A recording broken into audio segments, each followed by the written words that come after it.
Hey everyone, my name is LC and welcome back to another DC Heroes and Villains themed video. Now in this video, I am going to be ranking the top 7 5 stars in the game. Well, the only 5 stars in the game really.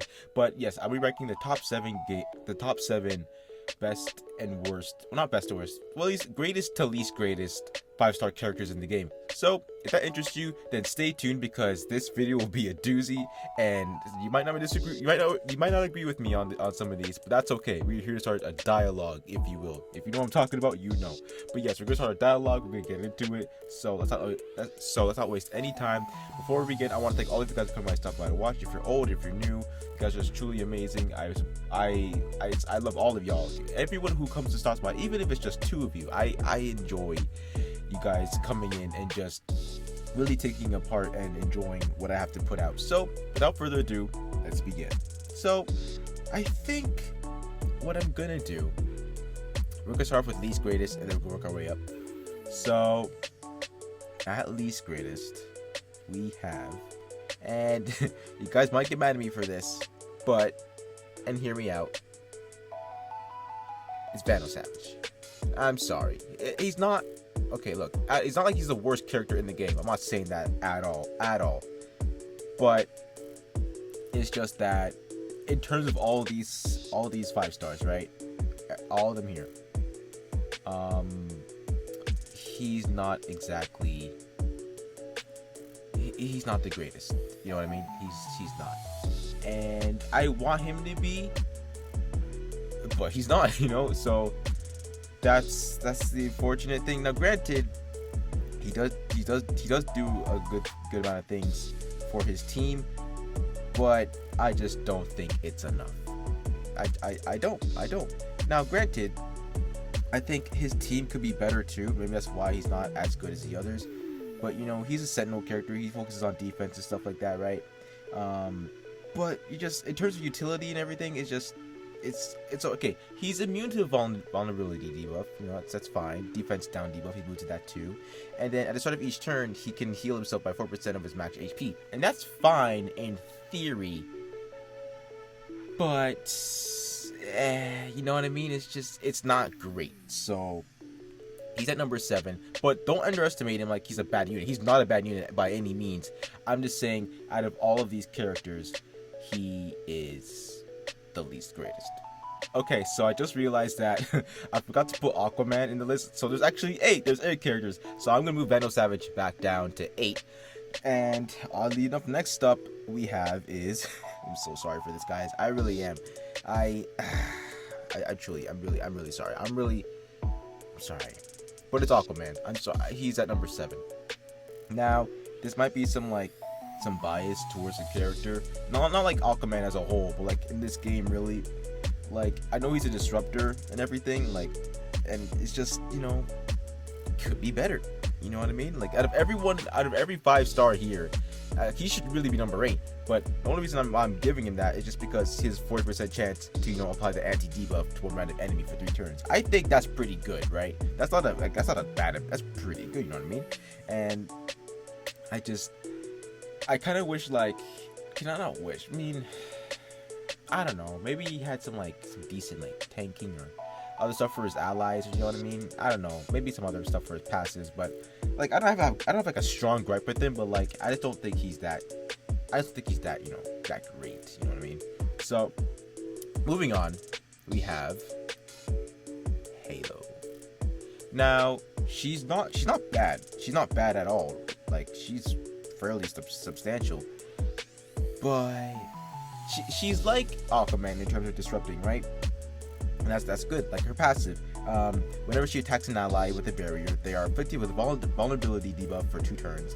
When Halo performs a basic attack, Katana and Halo both gain a barrier equal to 5% of Halo's max HP. Now, that's great, right? I mean, I don't know who's using Katana, but you know what I mean. That's actually a good thing, like in terms of like her helping her teammates, right? Like that's stuff like me personally, that's stuff I look for in like certain units, right? Like some of them, I feel like they should definitely like help their teammates out in terms of like defense or stuff like that, or like negating certain hits. I think that's a really good ability. That's really good for her to have, and she could do a decent amount of damage. She could do things. She could do the damage. All right, don't don't underestimate Halo. She's really good. But again, the the main point I always make here is she's not like everyone else, and that's okay. That's fine, right? These characters are in their own right. So that's literally that's where I put her. But she could be higher. If you guys think she could be higher or lower, let me know. But yeah, she's at 6 for now, unless something changes my mind. Okay, so next is Wonder Woman. She is a 5 for me. Okay, listen. She could be higher. She could honestly be higher, but she's not gonna be. I'm sorry. Now, granted, she's a warrior. And literally, like, yes, she's a warrior, but like she's also the warrior class, and she does a great amount of things. Like, for instance, at the start of battle, she can convert 2 random tiles into red tiles. That's really, I think it's underrated, if anything, because that takes, not to say a lot, but like you don't see that a lot in a lot of units. At least I don't see it. That's just like, okay, not gonna lie, I kind of do ignore the 3 and 2-star units. Who's using them, bro? Unless you need a specific team with a 3-star. I'm not like, I'm not paying attention to those guys. But yeah, she also, she also fills her power gauge by 40% when she blocks. Granted, it's 1 turn, but that's still pretty. That's up there, dude. That's pretty up there. That's actually really nice. Also for her power move, she has her multiplier goes up by 194%. This is fully maxed out, I believe, by the way. It can be blocked, inflicts block down, debuff on a target for 5 turns. Really good, by the way. Remove taunt buff from the target. If taunt buff was removed by this ability, it inflicts a vulnerability debuff on the enemy for 3 turns. That is something special. That's really good. Like, for her as a character, for this unit, that's good. Like, that's perfect. And I don't think I would really change anything about it.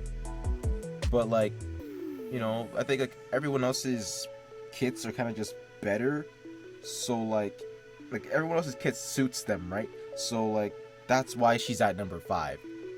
It's like the way they're tuned is better than the way she is, right? And that's not like, again, not discrediting her. She's really good, right? But I just think in terms of their kits and her kit, it's better. Hers is perfect. It suits her. Like it's perfect. I wouldn't change a thing about it. But that's just how I would leave it. That's just how it is, right? Okay, so moving on to number 4, we have guy like Superman. Now, his is more complex, right? Because he could easily be number 3 or 4 on my list. But the only reason why I'm putting him at number 4 is because this is me. I kind of wish, like, I wish he was more defensive a little bit. Like, he's a defensive unit, yes, but I'm not really seeing the defense. You know what I mean? Like, for instance, looking at his passive, he's immune to critical hits. That is technically a defensive thing, right? He starts the battle with immunity buff for 24 turns. That's really good, by the way. Like, don't overlook that. That's really 24 turns. Immune for 24 turns. That's absurd. That's literally absurd. When hit by kryptonite attack, remove Superman's buffs and inflict Superman with vulnerability. Attack down and the Garthy buffs for 5 turns. So it's like, see, like that right there. Like, they made him comic accurate, that's cool. That's a good thing, but that kind of bites him in the butt. You know what I mean? Like, if you have Superman, that's good. But if you get hit with kryptonite, you're screwed. Like, that's the part that sucks. You know what I mean? So, like, I think he's well designed. But then, like, the defensive aspects in terms of everything else, it's like, yeah. But then again, he can't block kryptonite, right? Because that's his weakness. So it's fine. Again, that's not a gripe with it. That's fine, really. Like, the way they designed him is very, very comic accurate. So like, I can't be too like upset with that or anything. I'm not upset about it. I'm just saying, like, it's nothing really. I'm just saying. But yeah, that's actually really, it's not shocking, but like the way they're like, you know what, he's vulnerable to kryptonite in the comics, so you know what, we'll make him vulnerable in the game too. Most games you don't see that happen. Like, that's not really a thing that they go in that route. So that's actually that's cool to see, but it also sucks for Superman. So there's that. Number 3 is Sears. Top three. She the GOAT. I don't know what y'all want from me. She's the GOAT. The only reason why she's at 3 is because everyone else is bad. No, but seriously, I'm putting her at 3 because again, she's good. As a support, she's fantastic. Like, if there was a ranking where I just ranked all the supports in the game, I'll probably do that one day. She'd be at number 2 for her support. Her support for her allies is insanity. Like, read this or listen to this. For each buff and debuff applied to Sears, increase her attack and defense stats by 3%. Do you know how crazy that is? And you can probably stack that, if I'm not mistaken. Each time she is targeted by a power move, unless she has a red color up buff, Sears inflicts red color debuff down on herself for 10 turns. Now, granted, the way I'm reading it is, I mean, that's like, if I'm reading this correctly, that means she doesn't get enough red tiles for herself. Then that kind of sucks. But that kind of sucks for her. But if I'm taking it the wrong way, it's like, oh, she has more chances to do it, then that's good. But yeah, her increasing her attack and defense by 3% for each buff, that's really good. And I'm guessing she can stack that, you know what I mean? And don't forget her power ability, her attacking a single enemy, it damage multiplied by 220. It generates a barrier on all allies, equal to 6% of Sears' max HP. 1% for each buff applied to Sears. She does it all. Like, she's like an all-around character, you know what I mean? It's like she takes care of you, you know what I mean? Like, not a problem, but like the sad part is like her losing HP, like, for helping her allies. But like, again, that's really good. That's pretty darn good. It's pretty good. Okay, so now I know there's not an extra slot, and there's a reason to that, right? And that's because the GOAT Raven is going to number 3. All right, listen. I know most of you think Raven is better, and to some degree she is. She honestly is. But just compared to, the other characters I have left, it's just like, she's good. She's fantastic as a disruptor. She works so well, but as a standalone character, if it was like a stat, like, I don't know, if it was like for her, I'm kind of like, because I'm also kind of equating these characters with their teams, right? If she was just if this was just a standalone list for her team, I'd put her higher. But it's not, because unfortunately her team sucks. It's so bad. Like, me personally, I don't think it's a good team. Like, the Teen Titan team, it's not great. Me personally, I don't think it's fantastic. It's all that. Not because the units are terrible in itself. It's just that they're not really fleshed out. Like, Beast Boy's good, Ruby is alright, Robin, we don't talk about that boy. But Robin's Robin. But yeah, man. She's at 3. Again, she's not. She's top 3. She's tied with Sears. Like, if you want to use someone and you're tied between her or Sears, either or works. Or if you want to use both, you can absolutely do that. That's totally fine. Okay, now number 2. You guys may get mad at me for this one right here, but it's Riddler. It's Riddler. Now, don't get me wrong.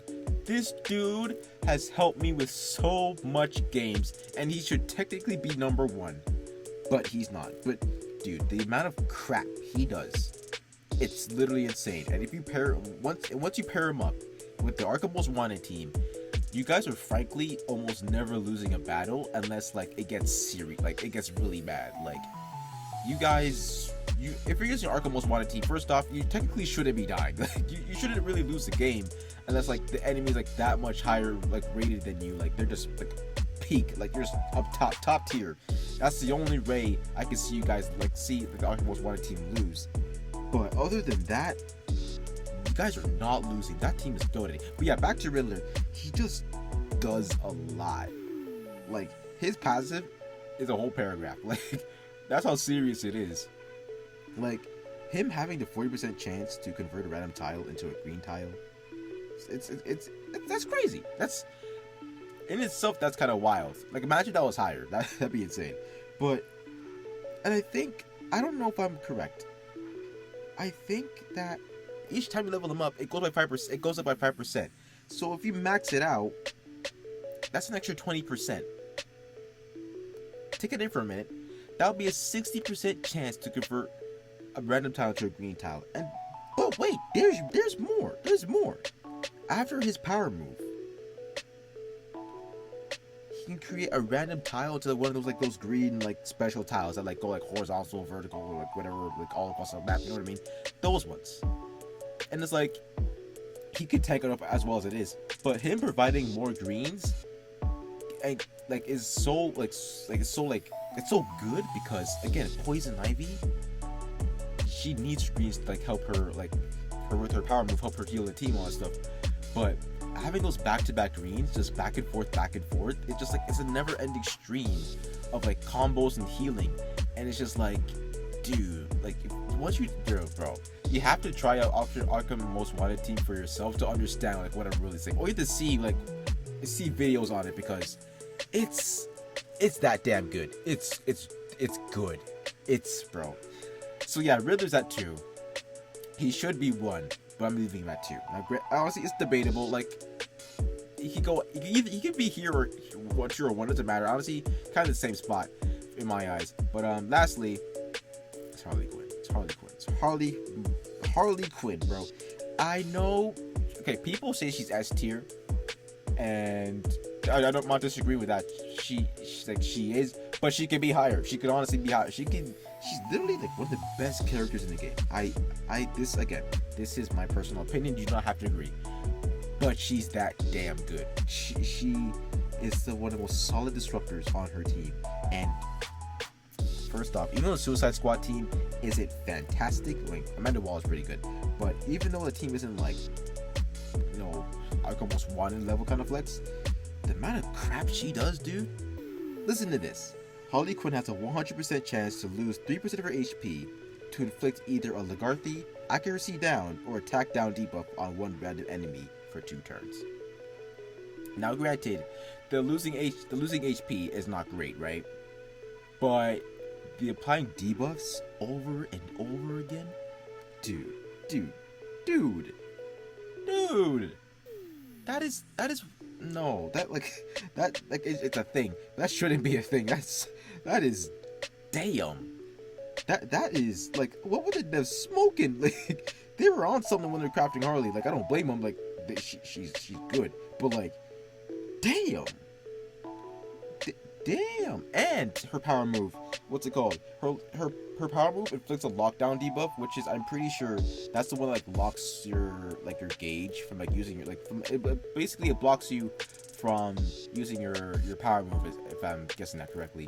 So having that, she just disrupts your opponent. And let's say I don't know, you just feel using most of the Arkham villains. So you want to use Poison Ivy, what's it called? Riddler, Joker, and wait, you want to use Penguin maybe? Use Penguin. If you want to mix it serious, you can. It's up to you. But for instance, your health is not going down. That's number 1. 2, endless supply of green tiles. Number 3, your opponent is not going to be able to do nothing. They are so immobile. They are not doing anything. They're literally they're stuck. They're not doing nothing. It's not just nothing. Literally nothing. And that's what I find great about her. She just does a lot, and a lot in so little. Her kit is fairly simple, but she does a lot. So that's why I'm putting her up so high. You know what I mean? But yeah, this is what I rank the 5 stars in this game. Honestly, if you guys disagree, that's totally fine. You don't have to agree. It's just a tier list vid. It's heavily opinion based, so you guys do not have to agree. That's totally fine with me. But if you guys enjoyed this video, don't forget to leave it a like, comment, or subscribe. I want to thank all of you guys for coming by so far to watch. If you guys are just too good, y'all are amazing. If you're up to watching at this point, you're amazing too, because this video was long. It's very long, but you know what? It's heavily worth it. So I want to thank all of you guys for listening or / watching, however you pay attention. You guys are truly amazing as always. If you want me to make another tier list video about a different topic in this game, that I'm so glad to do that. I'll be happy to do that. Just list your ideas in the comment section below. There will be more DC Villains content coming.